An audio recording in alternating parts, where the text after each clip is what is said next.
Chapter 21, Lev. Ain't no one gonna tell you what's in your heart, he tells Lev. You gotta find that out for yourself. Lev and his new travel companion walk along train tracks surrounded by thick, brushy terrain. You got it in your heart to run from unwinding. Ain't no one can tell you it's the wrong thing to do, even if it is against the law. The good Lord wouldn't have put it in your heart if it wasn't right. You listening, Fry? Because this here is wisdom. Wisdom you can take to the grave, then dig it up when you need some solace. Solace, that means comfort. I know what solace means, says Lev, peeved by the mention of the good Lord, who hasn't done much for Lev lately except confuse things. The kid is 15, and his name is Cyrus Finch, although he doesn't go by that name. No one calls me Cyrus, he had told Lev shortly after they met. I go by Sci-Fi. And since Sci-Fi is partial to nicknames, he calls Lev Fry, short of Small Fry. Since he has the same number of letters as Lev, he says it's appropriate. Lev doesn't want to burst his bubble by pointing out that his full name is Levi. Sci-Fi enjoys hearing himself talk. I make my own roads in life, he tells Lev. That's how come we're traveling the rails instead of some dumb old country road. Sci-Fi is umber. They used to call us black. Can you imagine? Then there was this artist dude, mixed race himself. A little bit of this, a little bit of that. He got famous, though, for painting people with African ancestry in the deep south. The color he used most was umber. People liked that a whole lot better, so it stuck. Bet you didn't know where the word came from, did you, Fry? Following right along, they started calling so-called white people sienna after another paint color. Better words. They didn't have no value judgment to them. Of course, it's not like racism is gone completely. But as my dads like to say, the veneer of civilization got itself a second coat. You like that, Fry? The veneer of civilization? He slowly sweeps his hand in the air as he says it, like he's feeling the fine finish of a table. My dads are always saying stuff like that. Sci-Fi's a runaway, although he claims not to be. I ain't no runaway. I'm a run to, he had told Lev when they first met, although he won't tell Lev where he's running to. When Lev asked, Sci-Fi shook his head and said, information shall be given on a need-to-know basis. Well, he can keep it secret because Lev doesn't care where he's going. The simple fact that he has a destination is enough for Lev. It's more than Lev has. Destination implies a future. If this umber-skinned boy can lend Lev that much, it's worth it to travel with him. They had met at the mall. Hunger had driven Lev there. He had hidden in dark, lonely places for almost 2 days after he lost Connor and Risa. With no experience being a street rat, he went hungry, but eventually, hunger turns anyone into a master of survival. The mall was a mecca for a newborn street rat. The food court was full of amazingly wasteful people. The trick Lev discovered was to find people who bought more food than they could possibly eat, and then wait until they were done. About half the time, they just left it on the table. Those were the ones Lev went after, because he might have been hungry enough to eat table scraps, but he was still too proud to rifle through the trash. While Lev was finishing off some cheerleader's pizza, he heard a voice in his ear. You ain't gonna be eating other folks' garbage, fool! Lev froze, certain it was a security guard ready to haul him away, but it was only this tall umber kid with a funny grin, wearing attitude like it was a cologne. Let me show you how it's done. Then he went to a pretty girl who was working at the Wicked Walk Chinese food concession, flirted with her for a few minutes, then left with nothing. No food, no drink, nothing. I think I'll stick to leftovers, Lev had told him. Patience, my man. See? It's getting on toward closing time. All these places by law gotta get rid of all the food they made today. They can't keep it and reuse it tomorrow, so where do you think that food goes? I'll tell you where it goes. It goes home with the last shift, but people who work these places ain't gonna eat that stuff on account of they're sick of death of it. See that girl I was talking to? She likes me. I told her I work at Shirt Bonanza downstairs and could get her some overstock maybe. Do you work there? No? Are you even listening to me? So anywho, right before closing, I'm gonna get myself over to the Wicked Walk again. I'll give her a smile. hey. And I'll be like, hey, what you gonna do with all that leftover food? And she'll be like, what you got in mind? And 5 minutes later, I'm walking away in orange chicken heaven with enough to feed an army. And sure enough, it happened exactly like he said it would. Lev was amazed. Stick with me, Sci-Fi had said, putting his fist in the air. And as God is my witness, you will never go hungry again. Then he added, that's from Gone with the Wind. I know, said Lev, which in fact he didn't. Lev had agreed to go with him because he knew the two feel a need in each other. Sci-Fi was like a preacher with no flock. He couldn't exist without an audience, and Lev needed someone who could fill his head with ideas to replace the lifetime of ideas that had been taken from him. A day later, Lev's shoes are worn and his muscles are sore. The memory of Risa and Connor is still a fresh wound, and he doesn't want to heal. Chances are they were caught. Chances are they've been unwound, all because of him. Does that make him an accomplice to murder? How could it when unwinds aren't really dead?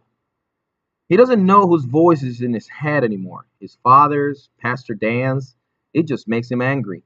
He'd rather hear Sci-Fi's voice outside of his head than whatever voices were inside.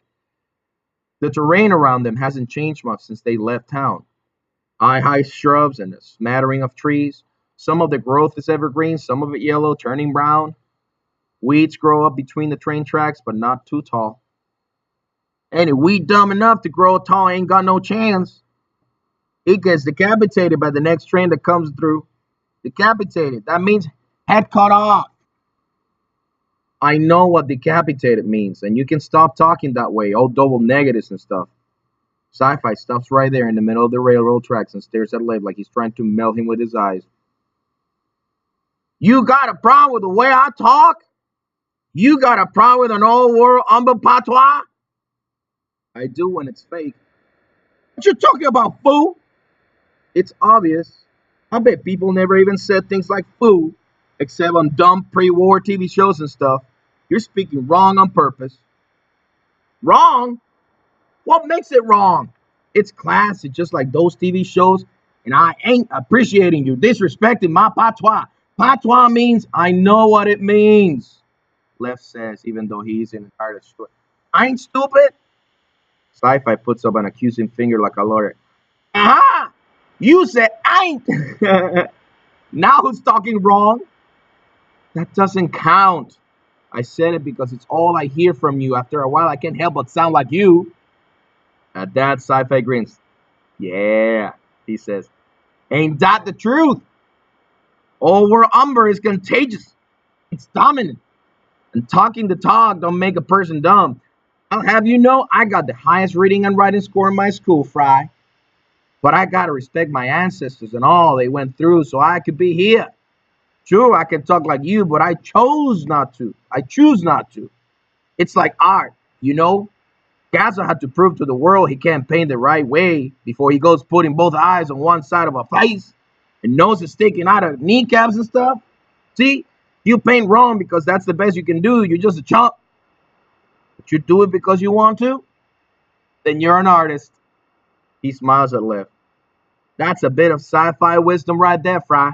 You can take that to the grave and dig it up when you need it. Sci-Fi turns and spits out a piece of gum that hits a train rail and sticks there. Then he shoves another piece in his mouth. Anyway, my dad's got no problem with it. And they're Lillisiana like you. They? Sci had said dads before, but Lev had figured it was just some more old umber slang. Yeah, says Sci-Fi with a shrug. I got two. Ain't no thing. Lev tries his best to process this. Of course, he's heard of male parenting or Ying families, as they're currently called, but in the sheltered structure of his life, such things always belong to an alternate universe. Sci-Fi, however, doesn't even catch Lev's surprise. He's still on his brag jag. Yep, I got myself an IQ of 155. Did you know that, Frank? Of course not. How would you know? Then he hesitates. It went down a few points, though, on account of the accident. I was on my bike and got hit by some damn fool in a Mercedes. He points to a scar on the side of his head. What a mess! Splatter, you know? I was nearly roadkill. You turned my right temporal lobe into jello.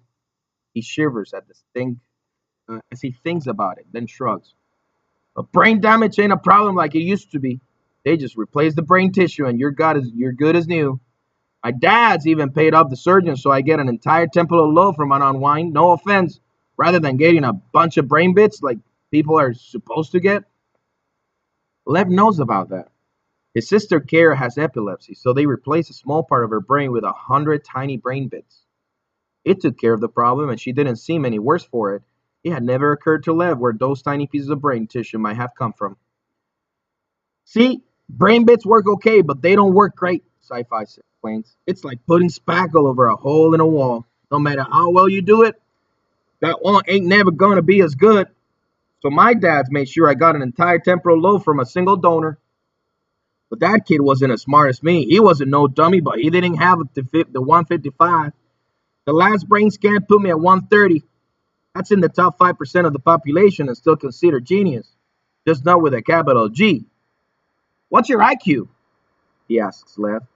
Are you a dim bulb or a high wattage? Lev sighs. I don't know. My parents don't believe in intelligence scans. It's kind of a religious thing. Everyone's equal in God's eye and all that. Oh, you come from one of those families. Sci-Fi takes a good look at him. So if they all high and mighty, why they unwinding you? Although Lev doesn't want to get into it, he figures Sci-Fi is the only friend he's got. Might as well tell him the truth. I'm a type. Sci-Fi looks at him with eyes all wide, like Lev just told him he was God himself. Damn! So you all holy and stuff? Not anymore. Sci-Fi nods and purses his lips. Saying nothing for a while, they walk along the tracks. The railroad ties changed from wood to stone, and the gravel on the side of the tracks now seems better maintained. We just crossed the state line, Sci-Fi says. Lev would ask him which state they've crossed into, but he doesn't want to sound stupid. Any spot where multiple tracks merge or diverge, there's a little two-story shack standing there like a displaced lighthouse, a railroad switch house.